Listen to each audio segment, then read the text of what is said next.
এই নরোত্তম দাস ঠাকুর মহাশয় প্রেম ভক্তির গুরু মহারাজ, এনার আক্ষেপ লীলায়, প্রেম ভক্তি চন্দ্রিকায় আক্ষেপ লীলায় বর্ণনা করলেন। দেখুন, এই পৃথিবীর যত মাটি আছে তার মধ্যে ভারতবর্ষের মাটি হচ্ছে আমাদের সনাতনীর জন্য পবিত্র এবং শ্রেষ্ঠ। কি পবিত্র এবং শ্রেষ্ঠ, এটা কিন্তু ভারত, আমি যখনকার কথা বলছি তখনকার এটাও ভারত ছিল, তখনকার কথা বলছি, এখনকার নয়। এখন আমি বাংলাদেশি, এই বাংলাদেশি আমার জন্মভূমি, এটার জন্য মরতে হয়, মরব। এখনকার কথা বলছি না, তখনকার আলোচনা করছি। আবার এই যে আপনারা ইউটিউবার আছেন না, এগুলো বজ্জাতও আছে আবার ভালোও আছে। কারণ এই বজ্জাতগুলো কি করে, ভালোটাকে কেটেছে, ওই মন্দ যেটা, ওই একটা বলছি আগে পাছে না দিয়ে ওইটা ছেড়ে দেওয়ার পরে এখন মারামারি হুড়োহুড়ি বেঁধে যায়, বাঁধে না? কোন কথার উপরে কোন কথাটা যুক্তি দিবার গিয়ে খাড়া করছি, ওটা আর বলবে না, ওই খারাপটাই ছেড়ে দেবে, আবার পথে গিয়ে আমার মার খেতে হবে। এই জন্যই বলছি যে এখনকার কথা বলছি না, তখনকার কথা বলছি আমি। এটা কিন্তু কাটাকাটি করা যাবে না। এই বাংলাদেশে কেউ যদি বলতে পারে আমি গোপীনাথ কোনো ধর্মের নিন্দা করেছি, আমার যে শাস্তি হয় সে শাস্তি আমি মেনে নেব। তবে যদি আপনি আমার মাকে দুর্চরিত্রা বলেন, আপনার মাকে আমি সতী বলতে পারবো না। আমি আপনার মাকে ততটাই ভালোবাসি, আপনি যেমন আমার মাকে ভালোবাসেন। আপনার ধর্মকে আমি ততটা ভালোবাসি, আপনি যেমন আমার ধর্মকে ভালোবাসেন। এটা বলবো, পৃথিবীতে যত ধর্ম আছে সেই ধর্মের লোক যেমন আমার ধর্মকে ভালোবাসবে, আমিও তার ধর্মকে তেমনই ভালোবাসবো। দিলে তো পাবেন, না দিলে পাবেন কোথা থেকে? যেমন দেবেন তেমন পাবেন। বলো না গো রাধে রাধে। তবে ইট মারলে কিন্তু পাটকেলটি খেতে হবে। রাধে রাধে। এই যুব সমাজ ভালো করে বুঝবে, মায়েরা ভালো করে একটু কর্ণপাত করবে। সারা পৃথিবীর মধ্যে যত মাটি আছে সনাতনীদের জন্য ভারত ভূমি পবিত্র এবং শ্রেষ্ঠ। আর এই ভারত ভূখণ্ডের মধ্যে এখন বর্তমানে এই বাংলাদেশের মাটি হচ্ছে তাহার চেয়ে উর্বরা শক্তি, প্রেমের মাটি, বাংলার মাটি। কারণ কি জানেন? প্রেমের অবতার এই বাংলার মাটিতে এসেছেন। প্রেমের অবতারকে শ্রীমান গৌর হরি শ্রীকৃষ্ণ চৈতন্য মহাপ্রভু, তিনি প্রেমের অবতার এই বাংলার মাটিতে এসেছেন। তার চেয়েও বড় ভগবান নিজে প্রেম ধন গচ্ছিত রেখে গিয়েছিলেন পদ্মা দেবীর কাছে নরোত্তম দাস ঠাকুরের মহাশয়ের জন্য। তাহলে সেই পদ্মা কোথায়? বাংলায় নয়। নরোত্তম দাস ঠাকুর মহাশয় কোথায়? বাংলার মধ্যে। তাহলে এই বাংলার মাটি আমার উর্বরা মাটি, পবিত্র মাটি, শ্রেষ্ঠ মাটি, বাংলার মাটি, যেখানে ভগবান নিজে প্রেম ধনে রেখে যায়। বলো না গো রাধে রাধে। এজন্য সারা পৃথিবীর মায়াবী মানুষ হচ্ছে বাংলাদেশি মানুষ। আবার চোর ওই বাংলায় বেশি। চোর হইলেও স্বভাব ভালো আছে, মায়া আছে। বলো না গো রাধে রাধে। ভালো আছে, মন্দটাও আছে। তো এই প্রেম ভক্তির গুরু মহারাজ নরোত্তম দাস ঠাকুর মহাশয় যিনি, ইনি প্রেম ভক্তি চন্ডিকায় লিপিবদ্ধ করলেন। কি বললেন? কত বড় আক্ষেপ লীলায়, কি চমৎকার কথা বললেন। কি বললেন? একটু কান পেতে আস্বাদন করি। ওরে বৈষ্ণব দ্বারের যদি রে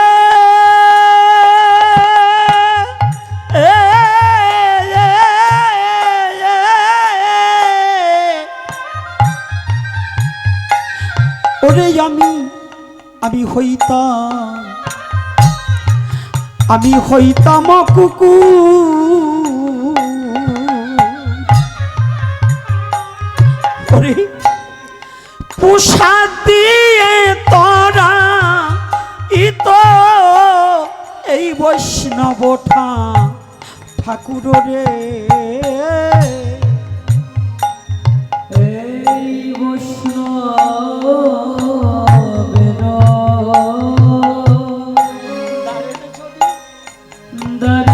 যদি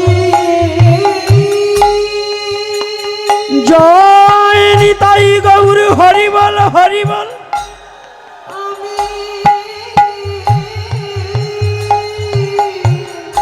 হইতাম কুকুর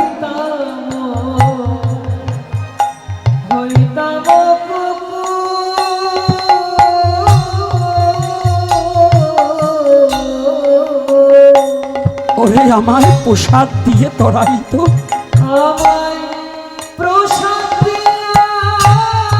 তরাইত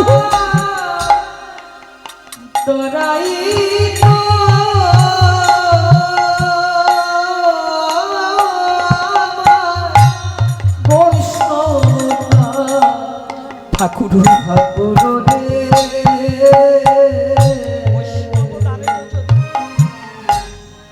বৈষ্ণবের ধারের যদি যদি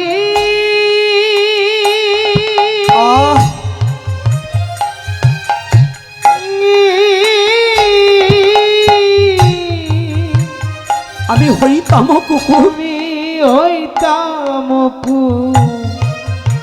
মুই হইতাম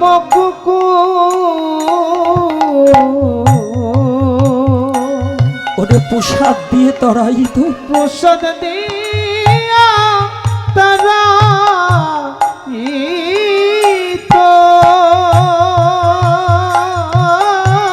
বৈষ্ণব বৈষ্ণব ওই বৈষ্ণব ঠাকুর। আমি মানব হয়ে কি করিলাম, আমি মানব হয়ে কি করিলাম, ওই আমি মানব হয়ে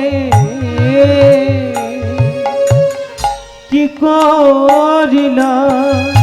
ওরে আমি কৃষ্ণ ভজ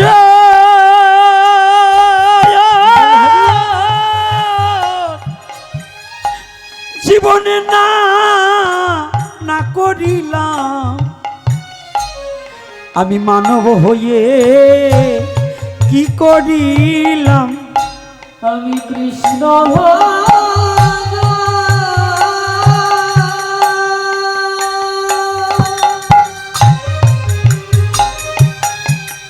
কৃষ্ণ কৃষ্ণ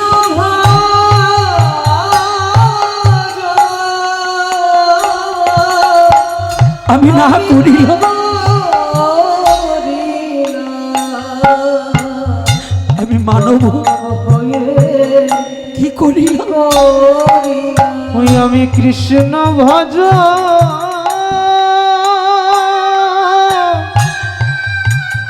ওই কৃষ্ণ ভজ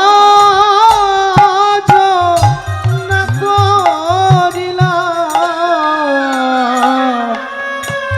ওই আমি মানব হয়ে কি করিলাম। ওরে আমার এই মানব জন বৃথা গেল,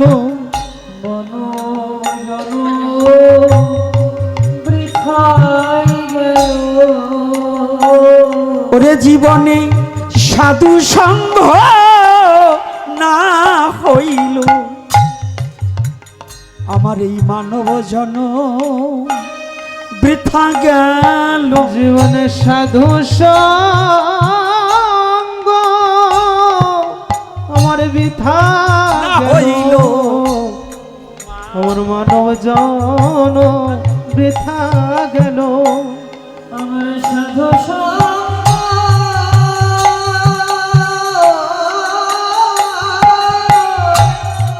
না হইল,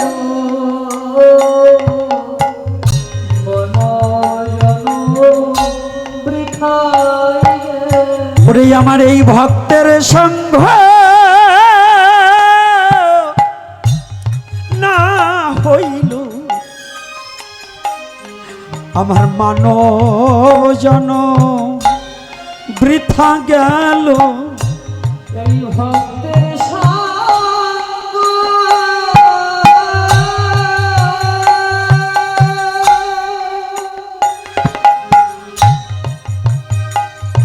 এই ভক্তের সঙ্গ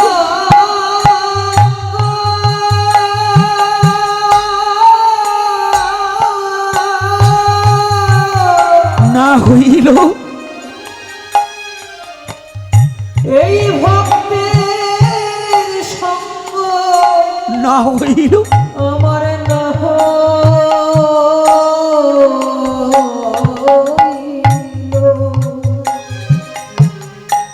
আমার এই মন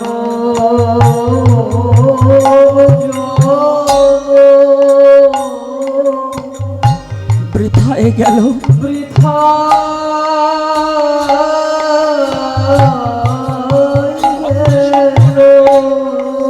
এই ভক্ত সঙ্গ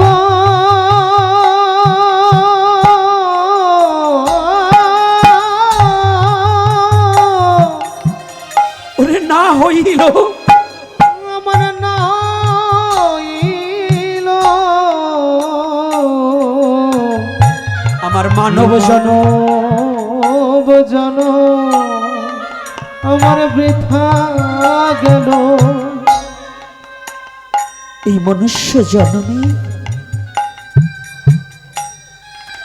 দেবেরও দুর্লভ জন্ম মনুষ্য জন্ম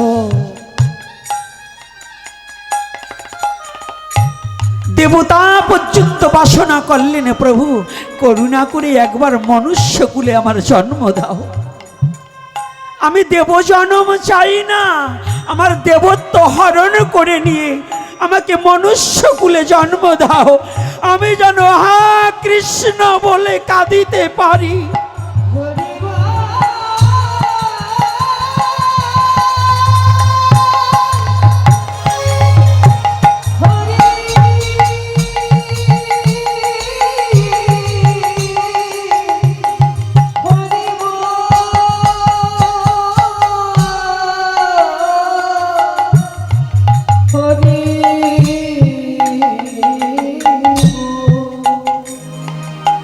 সেই মানব জন্ম পেয়েছি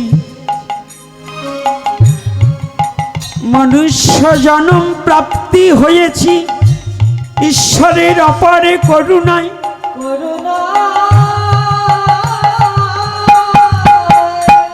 আমার মহাপ্রভুর অশেষ দয়ায়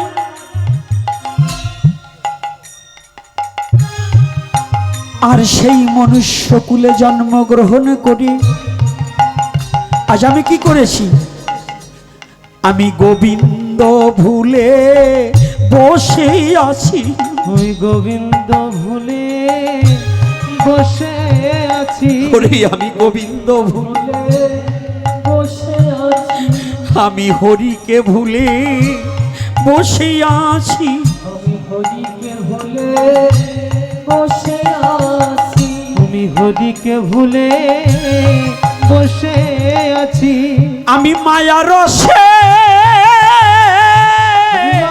ওরে মজে আছি আমি কৃষ্ণ ভুলে বসে আছি আমি মায়া রসে রাধে হানি তাই গৌর হরিব মায়া রসে মজে আছি হরিকে ভুলে বসে আছি আমি মায়া ভুলে ঘুমিয়ে আছি।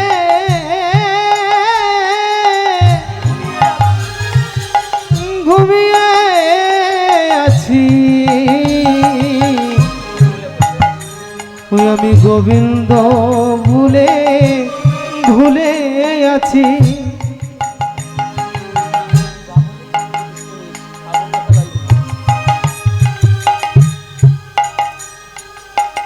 এই বিশ্ব জগতে মায়া মায়ারসে ডুবে ভগবানকে ভুলে বসে আছি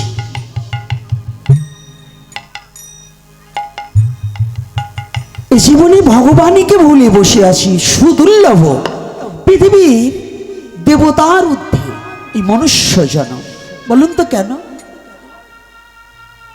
একটিবার বলুন দেবতার মূর্তি করেছেন ওই দেবতার প্রাণ প্রতিষ্ঠা কারা করে এই কারা করে এই দেবতা গড়ে কারা দেবতার মূর্তি কারা গঠন করেছে মানুষ করে না তাহলে কে শ্রেষ্ঠ শ্রেষ্ঠ কে মানুষ এই মানুষকে ঈশ্বর সৃষ্টি করেছে আর দেবতাকে সৃষ্টি ঈশ্বর করেছে, কিন্তু তার মূর্তি সৃষ্টি করে মানুষে। বলো না গো রাধে রাধে। দেবতার মর্তলোকে পূজা খেতে হলে মানুষে তার প্রাণ প্রতিষ্ঠা করে। এখন শ্রেষ্ঠকে মানুষ না দেবতা? কে শ্রেষ্ঠ? মিথ্যা কথা। হাত দিয়ে বলেন তো মানুষ কয়জন?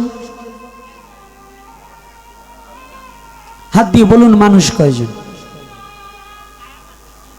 এইটা কি মানুষের হাত?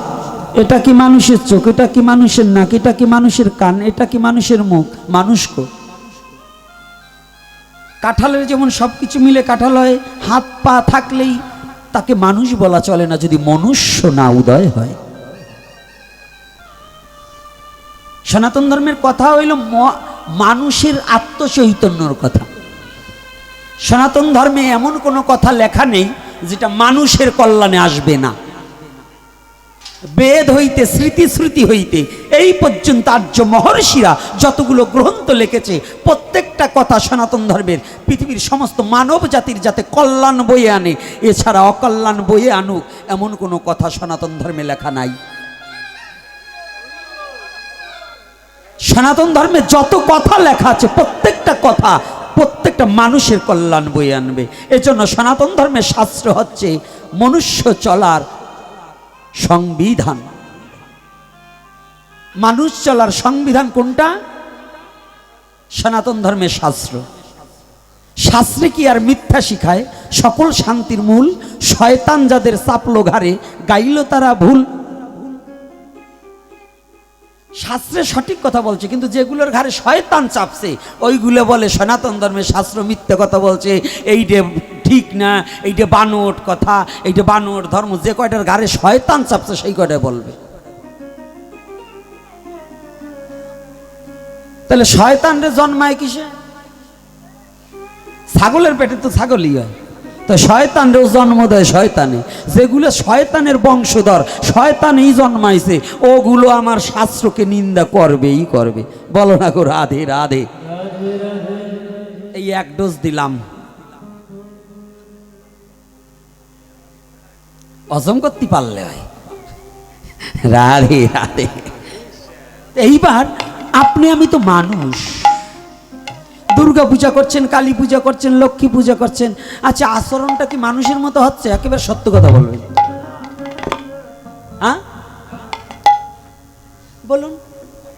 পূজা করছেন ধর্মের জন্য, আর ওখানে এই 2 আঙ্গুল বর্ডার ব্লাউজ গায়ে দিয়ে মাথার কাপড় ফেলে দিয়ে একটা মেয়ে এসে ড্যান্স দিচ্ছে, আর একটা স্যামরাই শর্ট প্যান্ট পরিয়ে মাল 1 বোতল খাইয়ে এসে ওখানে নাচছে। এইটা কি ধর্ম না অধর্ম? এইটার পিছনে যারা সহযোগিতা করে ওরা মানুষ না পশু? হ্যাঁ, অগমুখ দেখলে পশু লজ্জা পায়। ওরা পশুও না, ওরা জানোয়ার।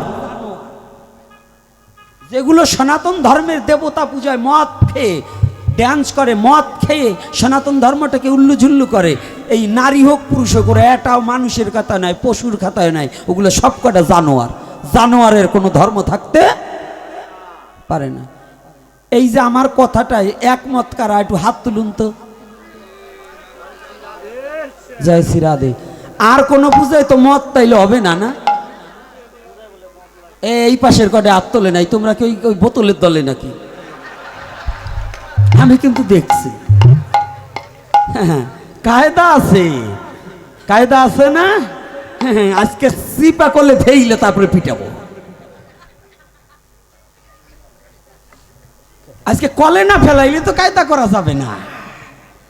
হাত তুলবা না, না হইলি তো ওই দলে। এতগুলা মানুষের মধ্যে ওই কাপুর আর সুপুরের মতো মিলতি কথা আছে তো। তা রাজা বাড়ির পাশ দিয়ে এক শিল মশাই, ওই আগের দিনের মানুষ তো ক্ষৌর কার্য করতে 1 মাস 1.5 মাস পরে বড় বড় চুলদারি হইতো তখন। এখন তো ভদ্রলোকরা প্রত্যেক দিন ক্লিন শেপ হয়, এই জন্য চোখের জুতি তাড়াতাড়ি যায়। আর তখনকার মানুষের চোখের জুতি এত তাড়াতাড়ি যাইতো না, অর্থাৎ শেপ যত কম হয় চোখের জুতি তত ভালো থাকে। তো এক লোক শিলমশাই দেখে যে আর চলে না, তো উনি এখন চিন্তা করছে যে এই ব্যবসা বাদ দিয়ে অন্য ব্যবসা ধরি। কারণ এখনকার আবার উল্টে গেছে, আগে শিলমশাইরা শিলের কাজ থেকে অন্য কাজ করতো, এখন ব্রাহ্মণের ছেলেরাও বিদেশ যাওয়ার জন্য ওই ক্ষৌর কার্য শেখে, সেলুনের কাজ শেখে, শেখে না? কামান থুয়ে বন্দুক ধরছে। তাই কোনো কষ্ট না, ব্যবসায়ের জন্য বলছি না। এটা কেন জানেন? জাতিবিদ্যা কুলভূষা আর সব ভাষা ভূষা। যে যে ব্যবসা করেন আমি মন্দ বলছি না। তাই ওই এক শিল মশাই অভাবের তাড়নায় বলছে আমি এই ব্যবসায় তো পারছি না, তো এটা ব্যবসা করি। কি? তো এই শাড়ির ব্যবসা করি। তো এই শাড়ির, মনে করেন আপনাদের এই যে বাবুরহাট থেকে শাড়ি কিনে গ্রামে বিক্রি করে, এরকম লোক আছে না? তো গ্রামে ঢুকতে ঢুকতে এক জমিদারের বাড়ির পাশ দিয়ে গেছে, এই তো মিলতি কথা আছে না, ভাত ঠাত, হ্যাঁ এরকম মিতিস না, তরকারি ঠরকারি একটা বাড়তি কথা আছে না? তো শিলমশাই বড় রসিক মানুষ। আবার এই শিলে গো কয়েকটা নাম আছে, একটা পরামানিক, একটা শিল, আর একটা নরসুন্দর, আর একটা নাপিত। তা নাপিত কিন্তু কোনোদিন নরসুন্দর হতে পারে না। নাপিত সব জাতির মধ্যে আছে। বাওনের সহলও নাপিত হয়, সাহাদেরও নাপিত হয়, নোমরও নাপিত হয়, ওই কায়েস্তরও নাপিত আছে। নাপিত কারা জানেন? এই ক্ষৌর কার্য করলে তাদের নাপিত বলে না, নাপিত বলে তাদের বাবার নাই পুড়িয়ে খাবার ছাই, বাবা ভাত পায় না, ছেলে 4,000 টাকার প্যান্ট পরিয়ে ঘুরিয়ে বেড়ায়, ওই সেরা বোড়া প্যান্ট পরিয়ে, ওইটার বলে আবার দাম বেশি, ওইটার কয় নাপিত। বাবা ভাত পায় না, ঘরে টিন নাই, হারামজাদা বাবা ঠসক মারে, কি ব্যাংসুন ছাড়া খায় না, ওইটা হইল নাপিতের বাচ্চা নাপিত। কি কথা সত্য না মিথ্যা? ওরা কিন্তু নরসুন্দর নয়, নরসুন্দর সে নরের এই চেহারাটাকে যিনি চাইছিয়েছিল একটু সুন্দর করে ভদ্র পরিবেশ করে, তারে বলে নরসুন্দর। নাপিত কথাটা কিন্তু আলাদা, যারে তারে নাপিত বলা যায় না। রাধে রাধে। দেখবেন কিছু কিছু লোক আছে মাত্র ক্লাস 4-5 পর্যন্ত পড়িয়ে ও বাইরা যখন যায়, যেমন ডেস্টিনির নাপিত। এই ডেস্টিনি বেরিয়েছিল না, হ্যাঁ বেরিয়েছিল না এই বাংলাতে, তখন আমি শ্মশানে অবস্থান করি। আমার এক ছেলে সেখান থেকে কেটে পড়ছে, বাবা কি আপনি আমাকে অফিসে একটু যাবেন? কে? আপনি একটু যোগ দিলে আমাদের অনেক উপকার হবে। কেন বাবা কি? আপনি যদি অনেক টাকা হবে, আপনি চান না আমাদের একটা মন্দির হোক, আপনি শ্মশানে পড়ে থাকেন। তা আমি ভাবলাম কথাটা তো সত্য। তো বাবা অফিস বলে অমুক জায়গায়। তো যাওয়ার পরে গেছি, পরে দেখি 250-300 বসা একটা রুমে, হল রুমে।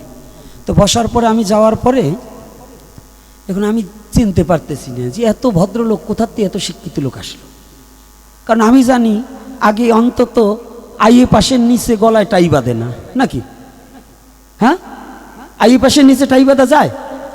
আচ্ছা, তো এখন দেখি কি, তো ভালো করে লক্ষ্য করে এরকম কায়তে এসি, তো একটু দেখি কি ওই যেটা 4 পাশে করেনি, ওর বাবাও ভ্যান চালায়, ওরেও দেখছি ভ্যান চালাই খাবার, কোনোটা মাঠে জোন খাইতে খায়। ওরে বাবা, টাইট প্যান্ট পরিয়ে, কালা জুতো পরিয়ে, পায়ের উপর পা দিয়ে, আমি গেছি ওই সময় বসে রয়েছে, চশমা চোখে, টাই বান্দা। এখানে ওটা যে কোন গ্রহ থেকে আসছে আমি চিনতে পারিনি। তো প্রথম ওই মালগুলো দেখি তো আমার বাবা একেবারে পরানে জল যা ছিল সব শুকিয়ে গেছে। যে কারণ কি? তো জিজ্ঞাসা করতেছি, বাবা তোমার নাম কি? কয় এমন। কয় কাকা আপনি আমার চেনেন না? আমি অমুকের ছিল। ও তোর বাবা ভ্যান চালায় না? হ্যাঁ। তুই কি পাস করছিস বাবা? কই আমি তেমন লেখাপড়ি জানি না। ওই পর্যন্ত রাখছি, আর বলি ঠলি নেই। অন্তত 15-20 জনের কাছে জিজ্ঞাসা করছি, সব কয়টা ওই মার্কা, ওই মার্কা। কিন্তু ওই মার্কা হওয়ার পরে যখন এখন আমার কাছে আইসে, আমার একেবারে নাম লেখাই দেবে, আমার অফিসার বানাই ফেলবে। অফিসার 4-5টা দৈরি আনছে, কয়েনতে যেন বাবা মিষ্টি আনছে, ফল আনছে। আমি তো বাইরে আর কিছু খাবো না, মিষ্টি টিষ্টি আনছে খাওয়াবার জন্য। আমি বলছি রাখ দি, খাইয়ে দিন আমাকে, একটু পরে খাই, একটু হিসাব করে খাই, বুঝে টুঝে। আমি বলছি বাবা তোকে এতে নাম লেখাতে আমি পারলাম না, তাই এই জন্যই খাবো না। বলছি কেন বাবা?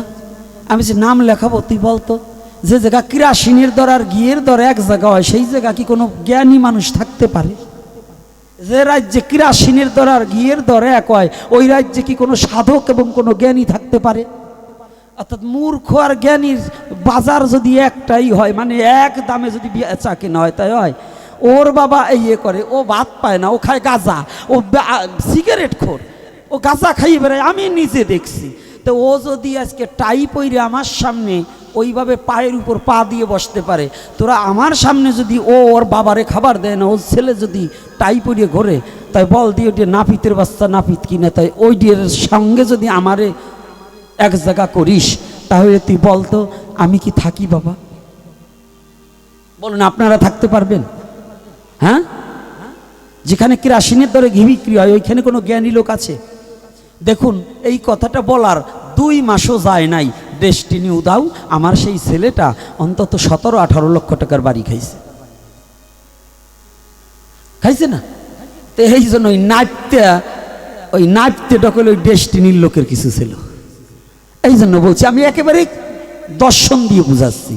তাই ওই যে শিল মশাই নাপিত মশাই যিনি, উনি ওই নিজের পিত্রালয়ের কাজ ছাড়ি দিয়ে ওই শাড়ি নিয়ে ওই মিলতি কথা, উনি এবার রসিক লোক তো যাই বলছে এই কাপড় চোপড় নেবেন নাকি, কাপড় চোপড়।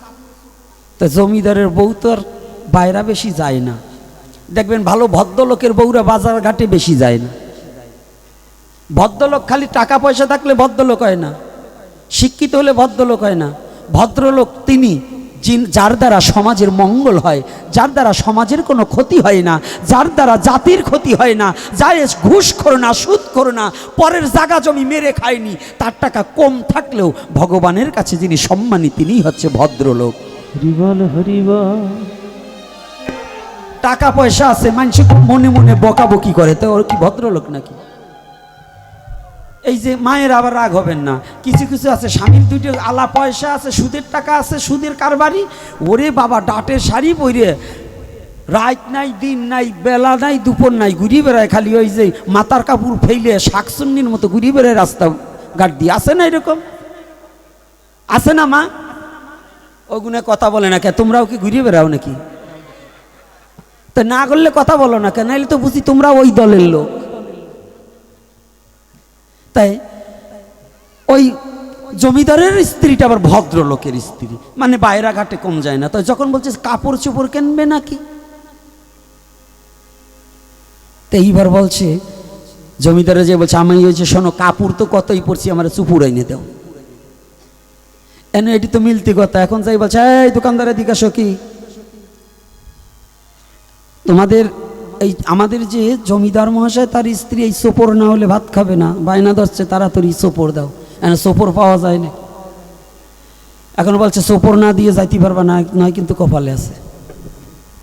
এনে লোক হঠাৎ করে ব্রেন ঘুরেই ফেলছে, রসিক মানুষ তো, বলছে মহারাজ আজকে সোপর আমার যা ছিল সব বিক্রি হয়ে গেছে, কথার কথা বলে গেছি, তা যদি সোপর চান তাহলে এর পরে দেবো, জমিদার অমুক দিন আসলে দেবো। তো যাইয়ে কায়দা মতো সোপর এখন কি খালি বাক্স, ভিতরে কিচ্ছু নাই, ওই বাক্সটারে প্যাকিং করছে ডক করিয়ে, প্যাকিং করিয়ে 3 দিন পরে ওইখান দেয়া ওই জমিদার বাড়ি যে উঠছে, বলছে জমিদার বাবু এই যে সোপর নিয়ে আইছি। একেবারে জমিদারের স্ত্রী তো দৌড়ি বেরোইছে, বেরোনোর পরে এখন ওই সোপরের বাক্স পাইয়ে আর ধরবে। এখন বলছে জমিদার মশাই দাঁড়ান, একটা কথা আছে, কি এই সোপর কিন্তু সবাই দেখতে পাবে না। বলছে কেন? বলছে যার মা সতী সে ভিন্ন এই সোপর দেখতে পারবে না, যার মা সতী সে একমাত্র এই সোপর দেখতে পারবে। এইবার এই জমিদারের হাতে যখন এই সোপরের বাক্স দিয়েছে, ওর ভিতরে তো কিচ্ছু নাই, কিন্তু এই খোলার পরে খুলিয়ে দেখেছে কিচ্ছু নাই। এখন মনে মনে চিন্তা করে হারামজাদা আমার যে কি বলে, যদি এখন বলি যে কিছু নাই তাহলে তো আমার মা অসতী হয়ে যায়। অসতী হয় না? জমিদার একেবারে কান্না আসে না, তবু জোর করে নাক টানে কয় বাবা এমন সফর জীবনে কোনোদিন দেখি না। পাশে জমিদারের যে চাকর ছিল লাভ দেয়, একেবারে নিকটবর্তী চাকর লাভ দিয়ে আইলো যে আমি তো দেখি খালি। তাই উনি কি সফর দেখলো, আমি কি একটু কাছে যাইয়ে দেখি। কাছে যাওয়ার পরে দেখে কিছু নাই। জমিদার বাবু অমনি ওই বাক্সটা ওর হাতে দিয়েছে, দেখদি বাবা আমার স্ত্রীকে তোদের মাকে কেমন মানাবে। বলছে জমিদার বাবু আহা, উনিও চিন্তা করতেছে যদি আমি বলি, জমিদার যখন দেখছে যে করি হোক আমার মারে সতী বানাতেই হবে, বানাতেই হবে। ও বলতেছে জমিদার বাবুরে, বলতে জমিদার বাবু এই সফর খান মাকে পড়লে যা মানাবে, খুব মানাবে, একেবারে অরিজিনাল সফর। তাই এখন এই সোপরের মতো অবস্থা যেন না হয়। সাবধান সবাই, এটা কিন্তু ফলো রাখতে হবে, সবাই যেন চোপড়ের মতো না হয় ওই আগের কথার। তো এইবার আসুন, রসিকতার মধ্য দিয়ে সনাতন ধর্ম প্রচার করতে হবে। রসও দেব, আবার কটু কথাও বলতে হবে, না হলে তো হবে না। এক্সাম্পল দিতে হলে কিছু না কিছু প্রয়োজন আছে কি না। তা আজকে দেখুন, আমি যেখানে ছিলাম, সনাতন ধর্মের গল্প মারা ঢপ মারা কথা নয়, প্রত্যেকটা কথা বাস্তব এবং প্রত্যেকটা কথা মানবের জন্য, মানুষের জন্য। যে কথা মানুষের জন্য না, সনাতন ধর্ম সে কথা বলে না। এটা বিশ্বাস আছে তো? রাধে রাধে। তাহলে শয়তান যাদের চাপলো ঘাড়ে গাইলো তারাই ভুল। শয়তানগুলো বিভিন্ন কথা বলতে পারে, ওটা কান দেওয়া যাবে না। নাকি কান দেওয়া যাবে? লোকেরও কথায় বলো কি বা আসে যায়? লোকের কথায় কিচ্ছু আসে যায় না। আমি যে ধর্মে জন্মগ্রহণ করেছি, আমার কাছে আমার ধর্মের তুল্য পৃথিবীতে আর কিছুই হতে পারে না। তবে অন্য ধর্মকে সম্মান প্রদর্শন করবে, অন্য ধর্মকে ছোট করে দেখার কোনো প্রয়োজনীয়তা নেই। তো আজকে আসুন